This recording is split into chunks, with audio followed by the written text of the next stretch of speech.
Assalamualaikum warahmatullahi wabarakatuh. Bismillahirrahmanirrahim. Innal hamdalillah nahmaduhu wa nasta'inuhu wa nastaghfiruh. Wa na'udzu billahi min shururi anfusina wa min sayyiati a'malina. Man yahdihillahu fala mudilla lahu wa man yudlil fala hadiya lahu. Wa asyhadu an la ilaha illallah wahdahu la syarika lahu. Wa asyhadu anna Muhammadan abduhu wa rasuluh. Thumma amma ba'd. Jamaah sekalian yang insyaallah dirahmati oleh Allah Subhanahu wa taala. Masih pembahasan hadis yang 221 masih berkaitan tentang masalah fidyah dalam ibadah haji. Di pertemuan sebelumnya sudah dikisahkan tentang seorang sahabat yang mengalami suatu penyakit yang bernama Ka'ab bin Ujrah radhiyallahu anhu.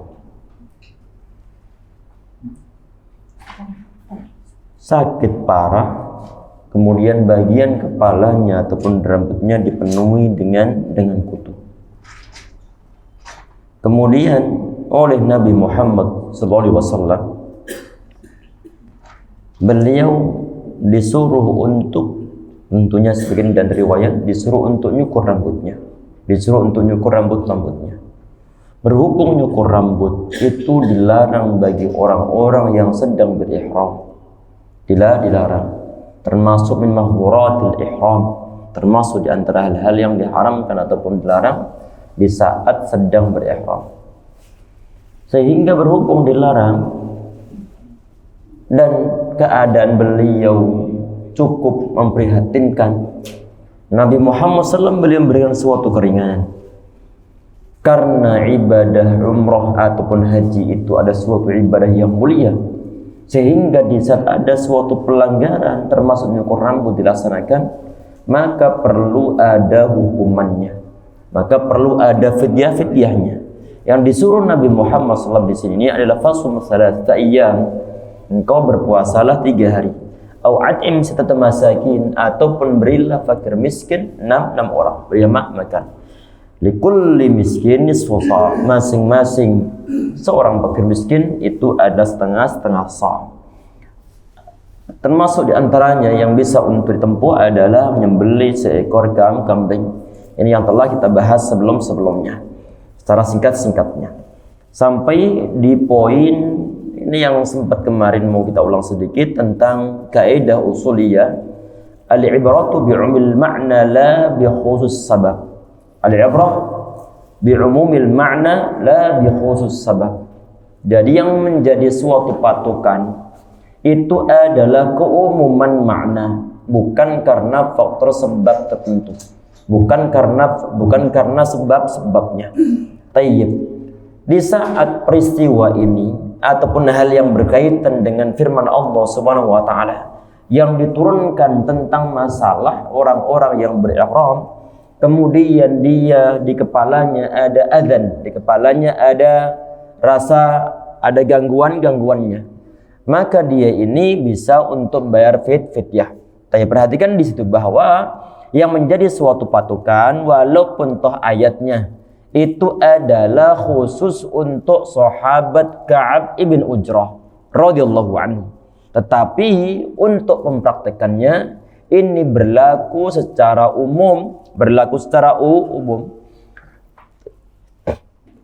selama nanti tidak ada suatu hal yang belokkan dari keumuman menjadi suatu hal yang khusus, sebagaimana yang disebutkan di situ itu kisah sahabat Abu Burdah radhiyallahu anhu di saat beliau nyembelih kambingnya di saat hari raya Idul Adha. Ternyata beliau nyembelih kambingnya adalah sebelum sholat Idul Adha. Dilihat Nabi Muhammad SAW saat beliau selesai sholat, melihat ada seekor kambing yang telah disembelih. Kemudian Nabi Muhammad SAW beliau mengatakan bahwa tilka syatul lahmin, itu adalah suatu ataupun seekor kambing yang memang sekedar untuk diambil dagingnya untuk makan-makan keluarga, dan tidak ada suatu nusuk di dalamnya, nggak ada suatu ibadah korban di dalamnya. Kemudian sahabat Abu Darda anhu mengatakan bahwa setelah beliau disuruh untuk mengganti yang lain, kemudian beliau bilang bahwa anak nggak ada yang lain kecuali kambing yang masih sangat muda. Kambing yang sangat muda aslinya belum cukup umur untuk bisa disembelih untuk Idul Adha. Tetapi berhubung sahabat Abu Burdah radhiyallahu anhu, beliau kelihatan seriusnya saat kambing yang pertama yang sudah memenuhi syarat untuk disembelih, ternyata beliau nyembelihnya sebelum waktunya dan tidak sah sebagai ibadah kurban. Akhirnya kemudian beliau mengajukan kambing yang lain, karena beliau pengen bawa korbannya ataupun kambingnya dinilai sebagai suatu ibadah kurban. Akhirnya Nabi Muhammad SAW beliau mengizinkan. Kemudian beliau mengatakan di situ, tuzi'u anka walan tuzi' an ahadin ba'dak. Ini cukup untuk Anda, tetapi nggak cukup untuk orang-orang yang setelah Anda. Nggak diperbolehkan berarti di saat kita menyembelih kambing yang mau dijadikan sebagai hewan kurban sedangkan usianya belum cukup umur. Ini yang telah kita bahas di pertemuan sebelumnya. Semoga Allah Subhanahu wa taala memudahkan semuanya untuk berkorban tahun ini atau berkorban lagi, amin ya rabbal alamin. Baik, lanjut ke paragraf berikutnya, antum bacakan. Bismillahirrahmanirrahim. Perkataannya, aku pernah dibawa menghadap kepada Rasulullah Shallallahu Alaihi Wasallam, sedang kutu-kutu bertebaran di wajahku, yaitu karena pada saat itu dia terkena sakit, dan karena sakit dan kotoran yang ada kutu-kutu itu bertambah banyak di kepalanya. Perkataannya, perhatikan, ini keadaan sahabat Ka'ab ibn Ujrah radhiyallahu anhu di saat peristiwa umrahnya beliau bersama Nabi Muhammad di tahun Hudaybiyah tahun 6 Hijriyah. Ini beliau dalam kondisi sakit. Perjalanan cukup jauh dari Madinah menuju Mekah untuk melaksanakan ibadah umrah. Zaman-zaman tersebut nggak ada pesawat terbang, nggak ada suatu perjalanan yang bisa ditempuh dengan singkat dari Madinah menuju Mekah untuk berumrah. Perjalanan manual menaiki onta atau mungkin menaiki kendaraan yang lainnya, bahkan mungkin jalan kaki. Kalau jalan kaki sejauh itu 555 km, jauhnya bukan main. Tentunya kotoran pada nempel di sana. Beliau sakit, kotoran banyak pula, debu-debu pada nempel dan banyak kutu-kutu pula. Sehingga kemudian beliau dibawa menghadap Nabi Muhammad SAW. Humil itu artinya adalah dibopong atau mungkin dipikul, karena beliau nggak bisa untuk berjalan sendiri. Karena kondisinya beliau lagi sakit. Li'annau marad, karena beliau sakit. Nah, lanjut. Perkataannya, maka beliau pun bersabda, aku tidak pernah mengira bahwa sampai seperti ini penyakit yang menimpamu. Atau beliau bersabda, aku tidak pernah mengira bahwa sampai seperti ini kesulitan yang menimpamu, yaitu kesusahan dan kesulitan. Kalimat. Perhatikan, ini setelah sahabat Ka'ab ibn Ujrah, beliau sampai di sisi Nabi Muhammad. SAW. Sebagian dan riwayat Nabi Muhammad SAW beliau diberikan informasi tentang sakitnya sahabat Ka'ab ibn Ujrah radhiyallahu anhu. Sakitnya apa diantaranya? Kenapa para sahabat mereka pada mengajukan ataupun pada melaporkan kepada Nabi Muhammad SAW? Karena penyakitnya ataupun apa yang dialami oleh Ka'ab bin Ujrah radhiyallahu anhu berkaitan dengan salah satu di antara pelanggaran dalam ibadah umrah ataupun ibadah haji ataupun bagi orang yang berihram. Apa itu? Para sahabat tahu bahwa nyukur rambut itu nggak boleh. Nyukur rambut nggak boleh bagi orang-orang atau potong rambut nggak boleh bagi orang-orang yang berihram. Cuman saja masalahnya ini kasihan sahabat Ka'ab bin Ujrah. Rambutnya, kepalanya dipenuhi dengan kutu, sampai rontok kutu-kutunya. Ini tersisa bukan main, jangankan yang sampai rontok, Untuk 1 ekor kutu, 2 ekor kutu yang pernah kutuan mungkin antum pernah mungkin, yang pernah mengalami mungkin hidup di zaman dahulu di kampung-kampung. Gatalnya bukan main. Gatalnya bukan main. Anak di saat kampung-kampung pernah mengalaminya. Gatalnya bukan main. Gak tenang apalagi sampai memenuhi kepalanya. Gak ada cara lain untuk ngilangin kutu yang kemarin kita sampaikan. Gak ada pedito, gak ada obat-obat kutu yang lainnya. Cara satu-satunya adalah dicukur. Masalahnya nyukur rambut bagi orang-orang yang berihram gak boleh, dilarang dalam ihram. Sehingga kemudian sahabat melaporkan kepada Nabi Muhammad SAW. Dan Nabi Muhammad SAW beliau ingin tahu terlebih dahulu ini. Ingin tahu apa? Ingin dipastikan apakah sahabat Ka'ab bin Ujrah anhu beliau berhak untuk mendapatkan suatu dispensasi. Akhirnya kemudian sahabat mereka membawa sahabat Ka'ab bin Ujrah dipikul, dibopong menuju Nabi Muhammad SAW. Setelah sampai ke sisi Nabi Muhammad SAW, beliau mengatakan, "Ma kuntu ura al-waja' balagha bika ma ara." Ana enggak ngira sama sekali bahwa penyakitmu ataupun sakit yang kau derita sampai sejauh ini. Sampai sejauh ini. Ini berarti Nabi Muhammad SAW beliau pengen melihat secara langsung sebelum beliau memberikan suatu jawaban ataupun jalan keluar yang berkaitan dengan apa yang dialami oleh sahabat Ka'ab bin Ujrah radhiyallahu anhu. Yang di satu sisi beliau perlu untuk menyelesaikan umrahnya, perlu untuk menyelesaikan ihramnya tanpa ada suatu pelanggaran, tetapi di sisi yang lainnya ternyata beliau mengalami suatu nasib mendapatkan suatu penyakit ataupun mungkin kutu yang menuhi rambutnya. Sehingga nggak ada cara lain untuk dikecuali untuk dicukur. Baik, lanjut. Kalimat aroi. Uro. Kalimat apa, Ustaz? Aro ataupun uro bisa. Nah. Aro. Yang pertama dengan mendomahkan huruf hamzah dan artinya mengira. Iya, perhatikan. Ini adalah pembahasan berkaitan dengan redaksi hadisnya. Di dalam hadisnya sebagian dan riwayat Nabi Muhammad beliau mengatakan ma kuntu uro, ada hamzah yang didommahkan, kemudian ra. Untuk yang dhammah ataupun hamzah yang didommahkan, maka maksudnya adalah bermakna adhunnu, aku mengira. Kalau dibilang ma kuntu uro, maksudnya adalah aku enggak nyangka, aku enggak ngira bahwa apa yang engkau derita sampai sejauh ini. Dan sebagian dan riwayat pula bahwa Nabi Muhammad SAW beliau sampai nanya, apakah hewan-hewanmu ini yang ada di kepalamu membuat engkau sakit ataupun tersakiti? Dijawab iya, terganggu beliau terganggu. Ini Nabi Muhammad beliau pun nanya tentang keadaan yang realita, bukan sekadar mendapatkan suatu berita dari sahabat kemudian beliau langsung memberikan suatu jawaban ataupun solusi. Tapi beliau ingin melihat langsung. Nah, lanjut. Sedangkan yang kedua dengan memfathahkannya dan artinya melihat dengan mata, juga dapat disebutkan untuk penglihatan hati.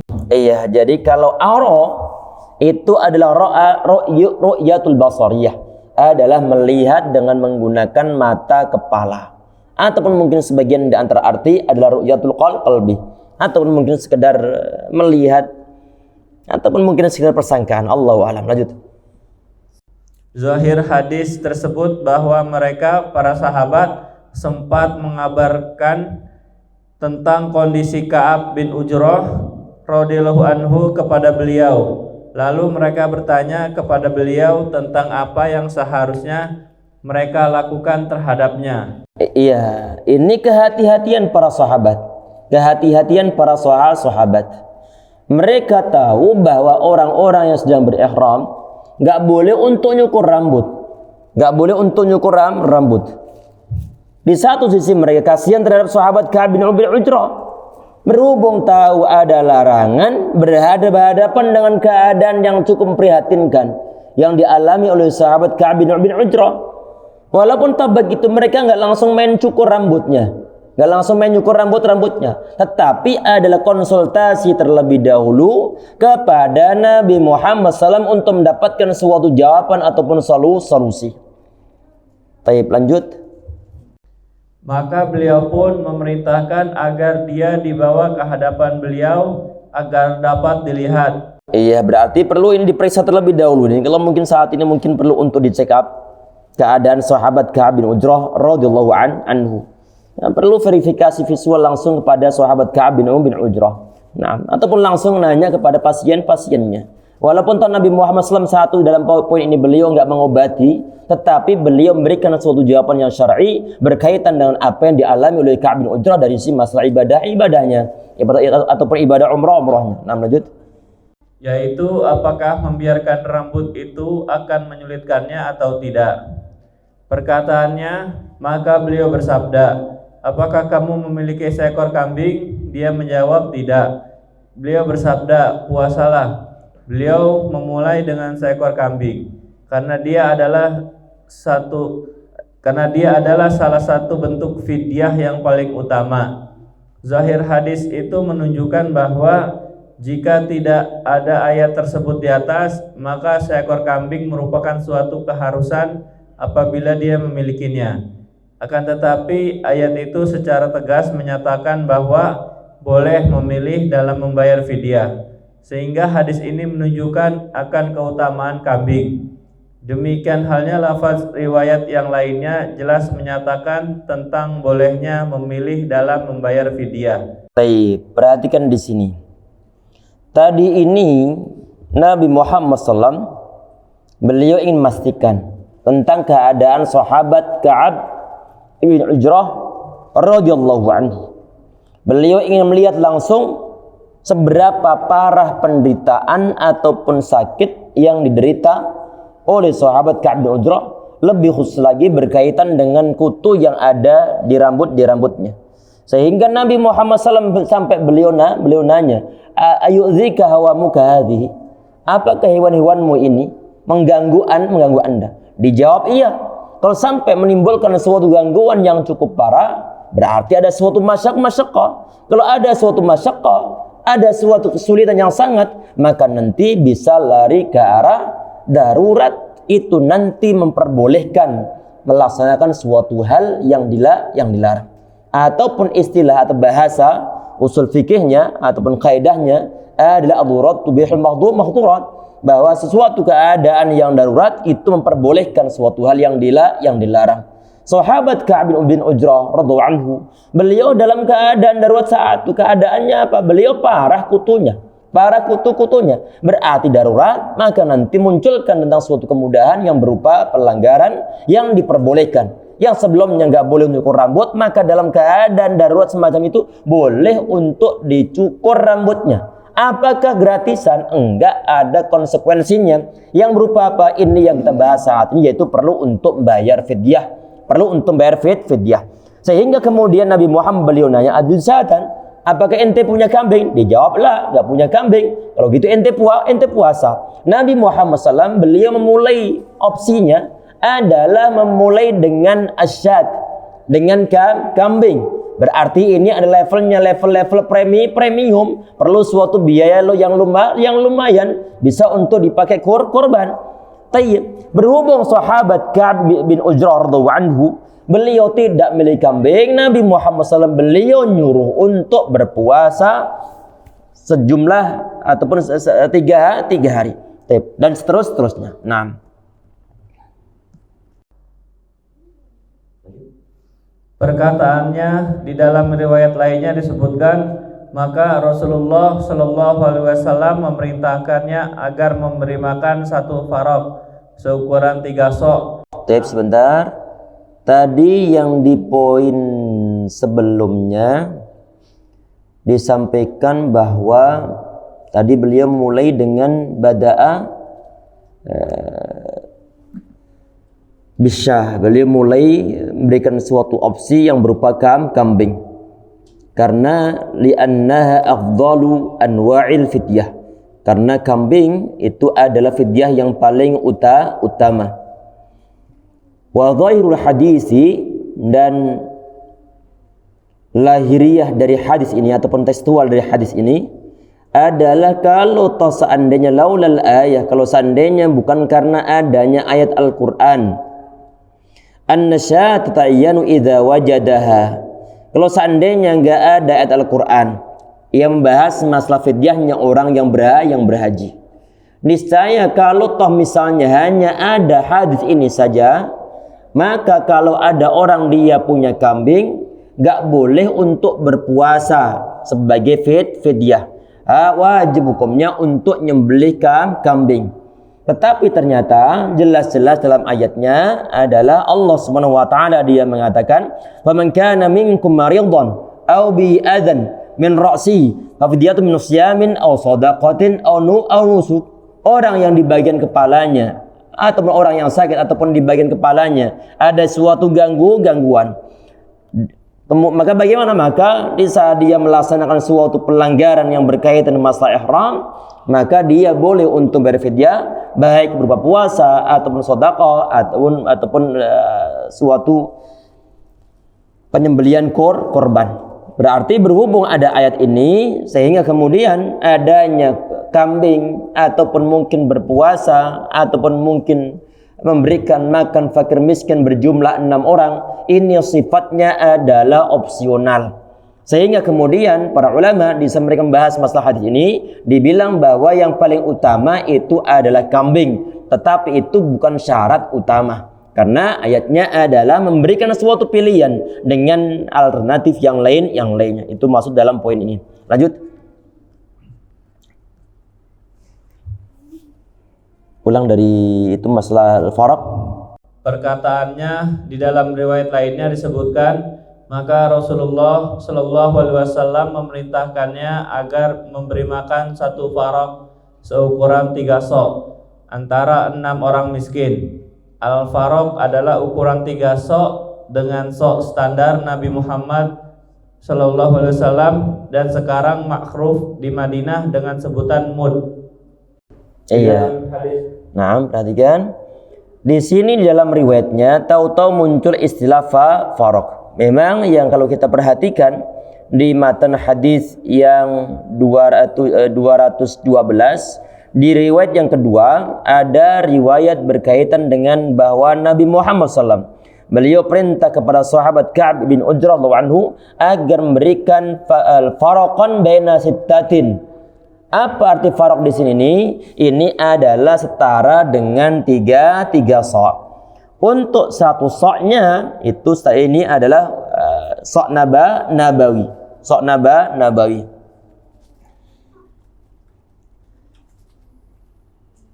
Ini untuk para ulama kontemporer membuat konversi untuk satu soknya itu adalah 2,5 kilogram. Kalau beras maka beras maka beras. Kalau disuruh memberikan 3 faraq, maka otomatis untuk masing-masing orang itu ada 1,25 kilogram. Nah, karena jumlah fakir miskinnya adalah 6 orang. Lanjut. Di dalam hadis tersebut di atas terdapat penjelasan bahwa apabila seseorang terpaksa untuk mengerjakan perkara yang dilarang, maka dia boleh mengerjakannya dan dia wajib membayar fidyah. Iya, jadi untuk pelanggaran yang berupa melanggar larangan-larangan di saat berihram, di saat dia dalam keadaan darurat, maka diperbolehkan untuk melanggarnya, tetapi wajib bagi dia untuk membayar fidyah. Kalau sudah membayar fidyah, maka tidak berdosa. Nah, lanjut. Bab kehormatan kota Mekah. Hadis 213 dari Abu Syuraih Khuwailid bin Amr al-Khuzai al-Adawi radhiyallahu anhu bahwasanya dia berkata kepada Amr bin Sa'id bin al-As ketika dia sedang mengutus beberapa pasukan menuju kota Mekah, izinkanlah aku wahai gubernur untuk memberitahukan kepadamu akan suatu perkataan yang disampaikan oleh Rasulullah Shallallahu Alaihi Wasallam pada siang hari Fathu Mekah yang didengarkan oleh kedua telingaku.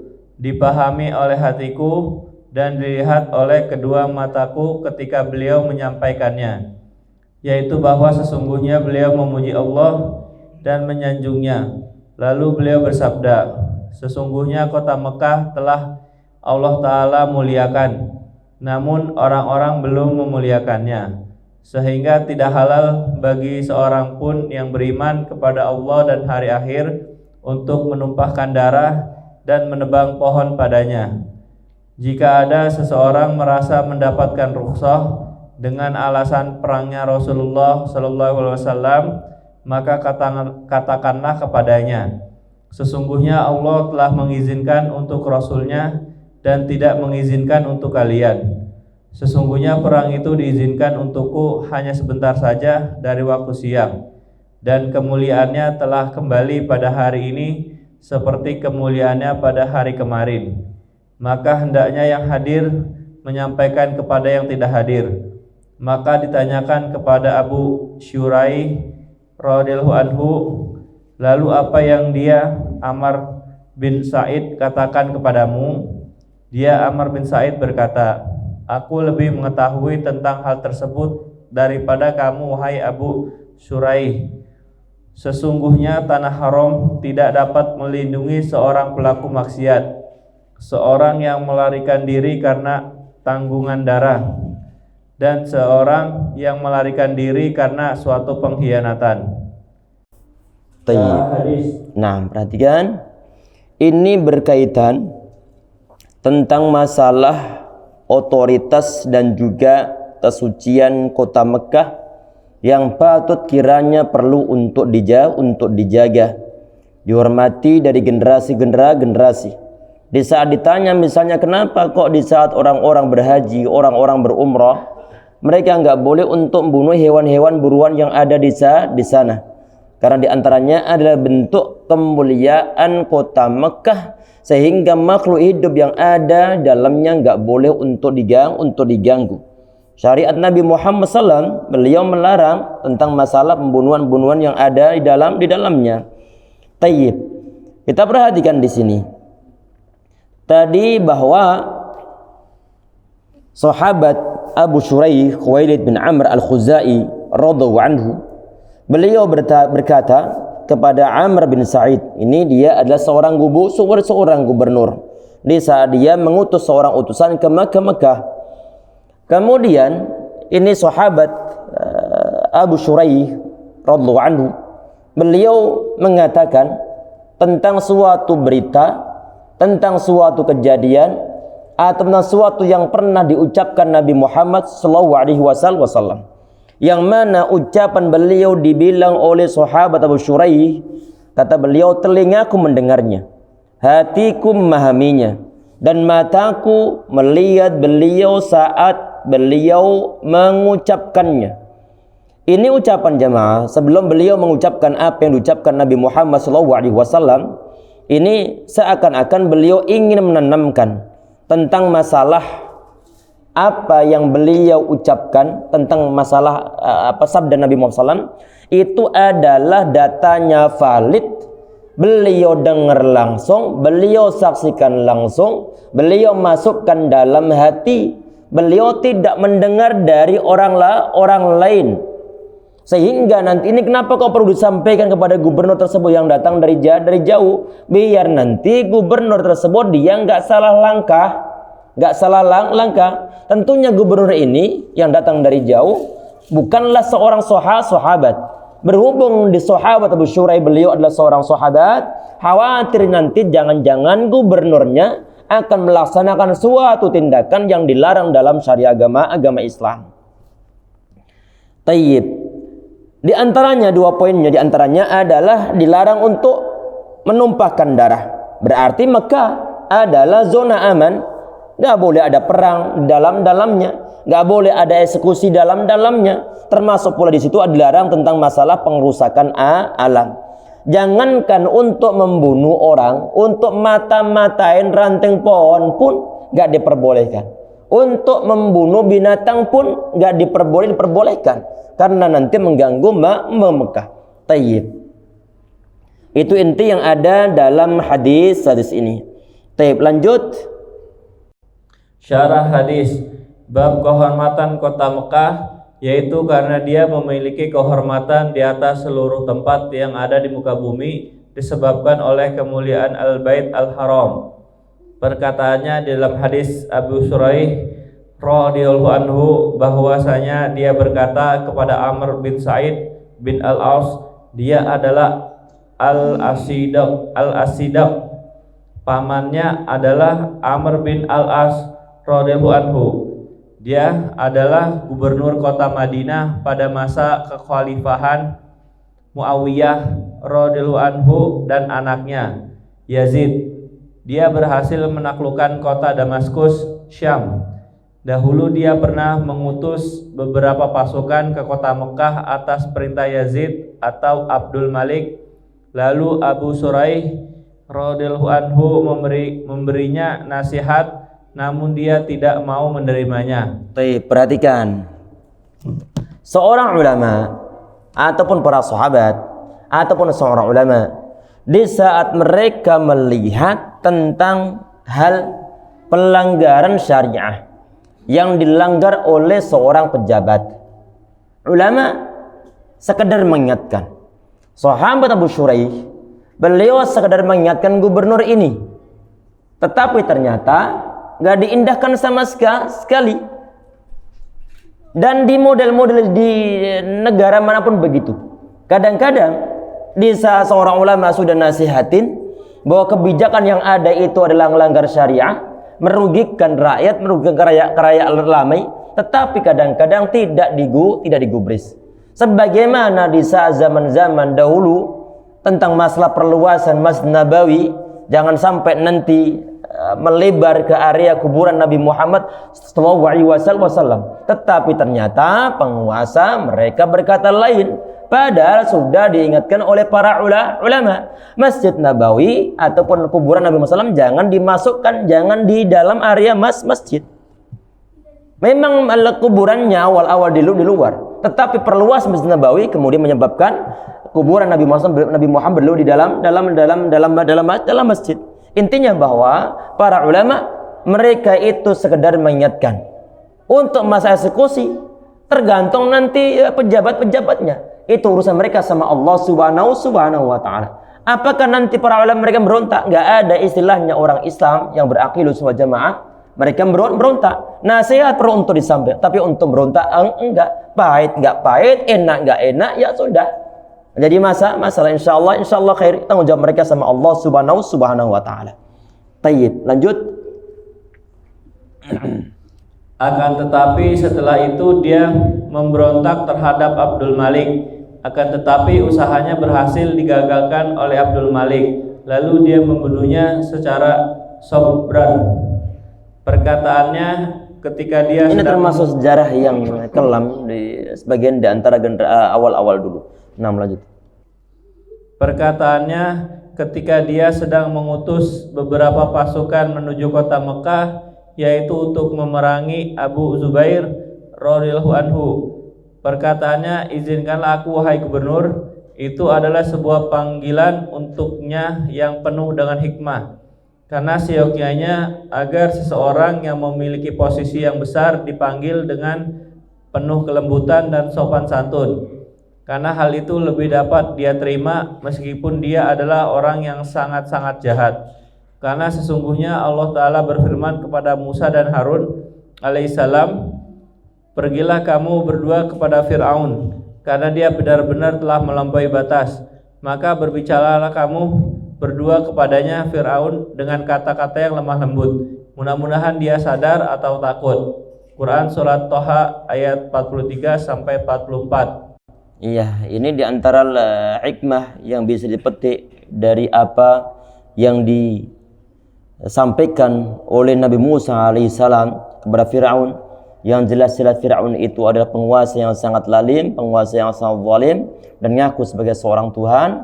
Tapi ternyata dibilang oleh Allah SWT, dia perintah kepada Nabi Musa alaihissalam, faqula lahu qawlan layyin, disuruh untuk berkata lemah lembut. Baik, lanjut. Perkataannya untuk memberitahukan kepadamu akan suatu perkataan yang disampaikan oleh Rasulullah SAW pada siang hari Fatu Mekah, yang didengarkan oleh kedua telingaku, yaitu bahwa dia benar-benar meyakini hal tersebut dengan seluruh inderanya, sehingga dia tidak merasa ragu dan sangsi. Pendapat yang zahir bahwa Amr bin Sa'id mengizinkannya, karena Abu Suraih sempat memberitahukan hal tersebut kepadanya. Lalu dia berkata bahwa sesungguhnya beliau memuji Allah dan menyanjungnya. Itulah adat kebiasaan beliau sallallahu alaihi wasallam di seluruh khutbah-khutbahnya, yaitu beliau memulai dengan memuji dan menyanjung Allah Ta'ala. Lalu beliau bersabda, sesungguhnya kota Mekah telah Allah Ta'ala muliakan, namun orang-orang belum memuliakannya, yaitu sesungguhnya Allah Ta'ala dialah yang telah memuliakan kota Mekah, dan pemuliaannya bukanlah dari pihak para makhluk sebagaimana sebagian para raja memuliakan sebagian tempat dan menghormatinya, karena sesungguhnya pemuliaan Allah Ta'ala adalah agung daripada pemuliaan para makhluk. Bahkan kedua-duanya tidak dapat dibanding-bandingkan sama sekali. Allah Ta'ala telah memuliakannya di hari Dia menciptakan langit dan bumi, sebagaimana yang nanti akan dijelaskan. Ketika Allah Ta'ala mengutus Nabi Ibrahim alaihissalam, Allah Ta'ala memerintahkannya agar membangun rumahnya, membatasi wilayah-wilayah haramnya, dan menampakkan kemuliaan dan kehormatannya. Perkataannya, sehingga tidak halal bagi. Ini tentang peristiwa yang terjadi di saat Fathu Mekah. Nabi Muhammad SAW beliau ingin menekankan kepada kaum muslimin bahwa Mekah ataupun negeri Mekah itu adalah negeri yang beda dengan negeri-negeri yang lainnya. Allah Subhanahu wa Ta'ala memuliakannya. Cuman saja manusia mereka tidak mau untuk memuliakan Mekah. Allah Subhanahu wa Ta'ala sudah memberikan batasan-batasan mana yang Mekah, mana yang bukan Mekah, mana yang area-area haram, mana yang bukan area-area yang haram. Telah diberikan batasan dari sejak zaman Nabi Ibrahim alaihissalam. Perhatian Allah Subhanahu wa Ta'ala kepada Mekah beda dengan negara-negara ataupun negeri-negeri yang lainnya. Tayyib. Berhubung perhatian Allah Subhanahu wa Ta'ala kepada Mekah sangat besar, sehingga banyak aturan-aturan di sana yang perlu untuk diperhatikan oleh kaum muslimin. Walaupun tak sebagian di antara mereka kurang peduli, tetapi secara hukumnya aslinya adalah Allah Subhanahu wa Ta'ala telah muliakan kota Mekah. Nah, lanjut. Perkataannya, sehingga tidak halal bagi seorang pun yang beriman kepada Allah dan hari akhir, yaitu bahwa keimanannya mencegahnya dari melakukan perbuatan-perbuatan tersebut, dan keimanan yang sempurna tidak dapat berkumpul dengan perbuatan-perbuatan tersebut. Perkataannya, untuk menumpahkan darah itu berlaku umum bagi darah orang muslim dan orang kafir. Iya, ini di antara larangannya. Tapi sebagian di antara orang nggak peduli. Taib, lanjut.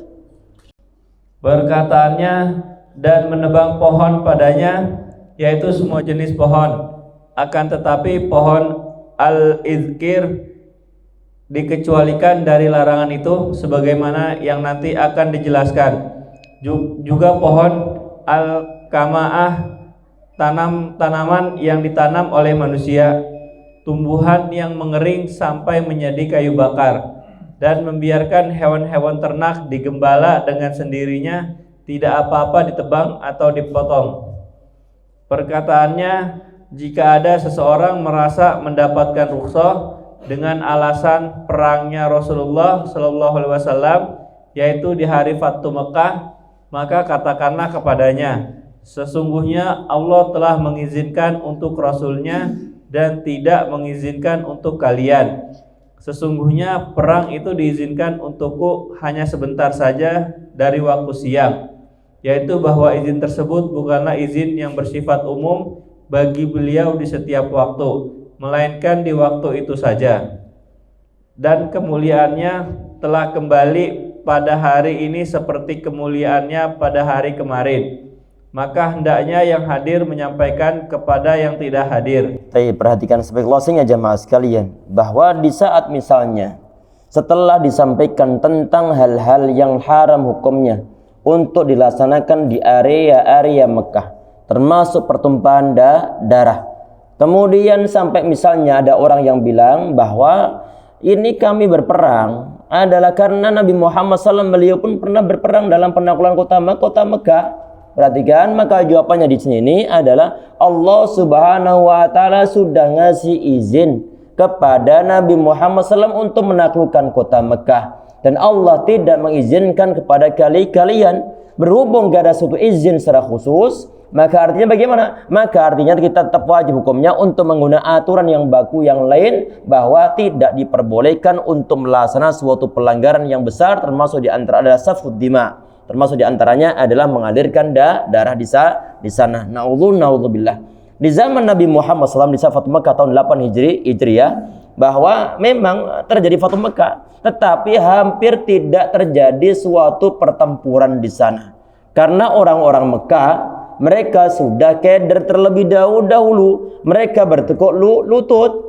Dan Nabi Muhammad SAW walaupun sebelum-sebelumnya beliau diancam, beliau mau dibunuh, dan para sahabat pun mereka dibunuhin, tetapi saat beliau sudah sampai ke Mekah, di antara yang beliau sampaikan adalah man dakhala dara Abi Sufyan fa huwa amin, man dakhala al-bait fa huwa amin, atau kama qala wasallam, dan juga yang lain sebagian.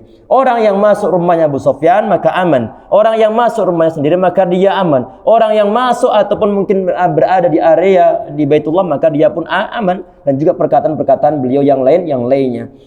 Itu ada secara umumnya. Fa antum tulaqa, kata Nabi Muhammad SAW, kalian lepas semuanya, boleh kalian bebas, tidak dituntut Nabi Muhammad SAW, kecuali beberapa orang saja, termasuk adalah Abdullah bin Hawal, yang dia itu memiliki suatu kejadian khusus sehingga dia tetap dieksekusi oleh Nabi Muhammad SAW. Karena kenapa? Karena dia murtad, kemudian dia membunuh seorang sahabat. Berarti ini Abdullah bin Hawal yang dieksekusi di saat Makkah, sebabnya adalah karena faktor qisas. Karena faktor qisas.